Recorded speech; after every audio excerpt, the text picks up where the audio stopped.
Practice এবং পেমেন্টের যে ইস্যুটা আসলে সারাদিন বিভিন্ন অনলাইন পোর্টাল এবং মেইন স্ট্রিম মিডিয়াগুলোতে আমরা যে নিউজগুলো দেখেছি, এটার সাথে আসলে একদমই সম্পৃক্ত না।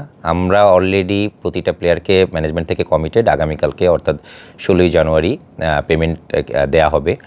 সো এটার সাথে প্র্যাকটিসের কোনো ইস্যু ছিল না। আমাদের সিলেট থেকে যখন আমরা চিটাগংয়ে আসি, আমাদের কিছু প্লেয়ার ঢাকাতে নেমে গিয়েছিল, তারা রেস্টে গিয়েছিল। চিটাগংয়ে এসে সবাই একসাথে টিম হোটেলে উঠেনি। তো গতকালকে রাতে কয়েকজন এসেছে, আজকে এসেছে, ইভেন এখনও একজন দুজন মনে বাকি আছে। তো সব কিছু মিলিয়ে প্লেয়াররা রেস্ট চেয়েছিল, বিধায় ম্যানেজমেন্ট প্র্যাকটিসের জন্য রেস্ট দিয়েছিল। ব্যাপারটা এরকমই ছিল। আর পেমেন্টের ব্যাপারটা আগামীকালকে 16 তারিখ পেমেন্ট পেয়ে যাচ্ছে, এটা খুবই ক্লিয়ার, এটা একদমই ক্লিয়ার, এখানে কোনো কনফিউশন নাই।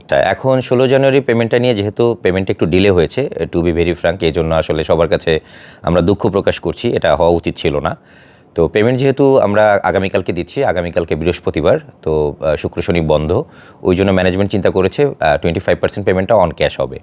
আর পাশাপাশি আমরা আরেকটা এডিশনাল চেক দিয়ে দিব 25%-এর, ইন টোটাল 50% পেমেন্ট আমরা কালকের ভিতরে করে ফেলতেছি, যার ভিতরে 25% ক্যাশ থাকবে আর 25%-এর চেক থাকবে। চেক বাউন্সের ব্যাপারটা ছিল এরকম যে, আপনারা জেনে থাকবেন ঢাকার যে ম্যাচটাতে আমাদের অনারেবল টিম ওনারের ওয়াইফ ছিলেন, উনি আপনার যখন সাইড লাইনে বসা ছিলেন, ওখানে একটা বল এসে ওনাকে আঘাত করে, ওনার একটা হাড়ের ফ্র্যাকচার হয়, যার কারণে ইনস্ট্যান্ট ওনাকে ইয়েতে নিয়ে যেতে হয়, ব্যাংকক নিয়ে যেতে হয়, উনি ট্রিটমেন্টের জন্য ওখানে ছিলেন।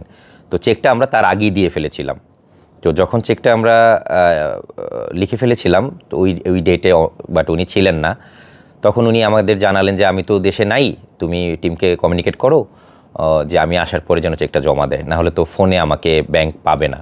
তো এই জিনিসটাই কমিউনিকেট প্রতিটা প্লেয়ারকে করা হয়েছিল। এর ভিতরে 2-1 প্লেয়ার হয়তো ভুলবশত চেকটা সাবমিট করে ফেলেছিল, হয়তো তাদের মনে ছিল না। পরে আমি যখন কমিউনিকেট করলাম যে, আপনাদের তো বলা হয়েছিল যে চেকটা জমা না দেওয়ার কারণে, যে ওনার যেহেতু দেশে নাই, তো তখন ওনারা বলেছেন যে, ভাই এটা আমার মাথায় ছিল না, বা আমি মনে করেছিলাম যে প্রবলেম সলভ হয়ে গিয়েছে, দ্যাটস ইট।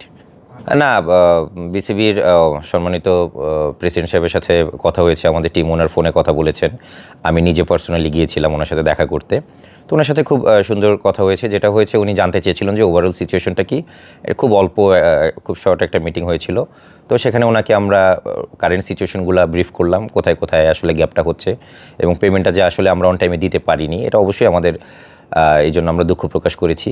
তো এবং ওনাকে কমিটমেন্ট করা হয়েছে আমাদের ওনারের পক্ষ থেকে, আমি করেছি, ওনার নিজে করেছেন, এবং আমাদের সাথে টিম ম্যানেজারও ছিলেন, যে আগামীকালকে পেমেন্টটা হয়ে যাচ্ছে। এবং আমি যে মেসেজটা দিলাম ওইটা বিসিবি প্রেসিডেন্ট সাহেবও জানেন।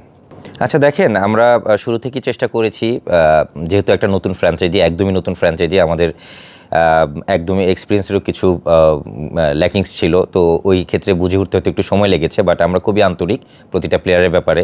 আমাদের হোটেল ফ্যাসিলিটিস থেকে শুরু করে প্লেয়ারদের অন্যান্য যত ফ্যাসিলিটিস আপনারা জেনে থাকবেন, আমরা ঢাকায় কোথায় ছিলাম, এখন চিটংয়ে কোন হোটেলগুলোতে আছি, আমরা বেস্ট ফ্যাসিলিটিসগুলো ইনশিওর করার চেষ্টা করতেছি।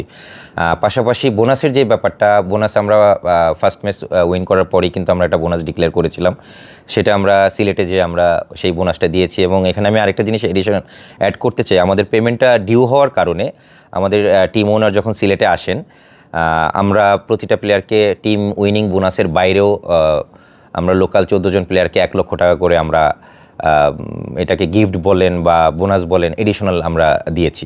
এটা শুধুই প্লেয়ারদের মোটিভেট করার জন্য, যেহেতু আসলে আমাদের পেমেন্ট বা ডেলি অ্যালাউন্সটা ডিলে হচ্ছিল, জাস্ট এটা কোনো কাউন্টেবল না, জাস্ট এটা গিফট হিসাবে বা একটা ইয়ে করার জন্য, আমরা প্লেয়ারদেরকে মোটিভেট করার জন্য আমরা 1 লাখ টাকা করে আমরা দিয়েছিলাম। আমরা আসলে সবার কাছে এটাই আশা করি যে, আমরা একটা নতুন ফ্র্যাঞ্চাইজি, প্রথমবার বিপিএল এসেছি, আমাদের ভুল ত্রুটি অবশ্যই আছে, এটা স্বীকার না করার কোনো কারণ নেই, বাট এটা ইচ্ছাকৃত না, এটা অনিচ্ছাকৃত ভুল। এবং আমরা চেষ্টা করতেছি আমাদের ভুলগুলোকে সংশোধন করে খুব দ্রুত সময়ের ভিতরে। আমাদের 6টা ম্যাচ গিয়েছে, আলহামদুলিল্লাহ আমরা 2টা ম্যাচ জিতেছি, আমরা একটা ফ্লোতে আছি। আমরা যেন আগামী 6টা ম্যাচের ভিতরে আমরা যে কটা ম্যাচ জেতা লাগে, অন্তত 4টা-5টা ম্যাচ জিতে আমরা কোয়ালিফাই করতে পারি। আমাদের টার্গেট হচ্ছে কোয়ালিফাই করা। তো এর জন্য যা যা করণীয় আমরা তাই করব, এবং সবাই আমাদেরকে সাপোর্ট করবেন এবং আমাদের সাথে থাকবেন। আমাদের ভুলগুলোকে অবশ্যই আমাদেরকে ধরিয়ে দিবেন, বাট সাপোর্ট করবেন সবাই, এটাই আশা করি।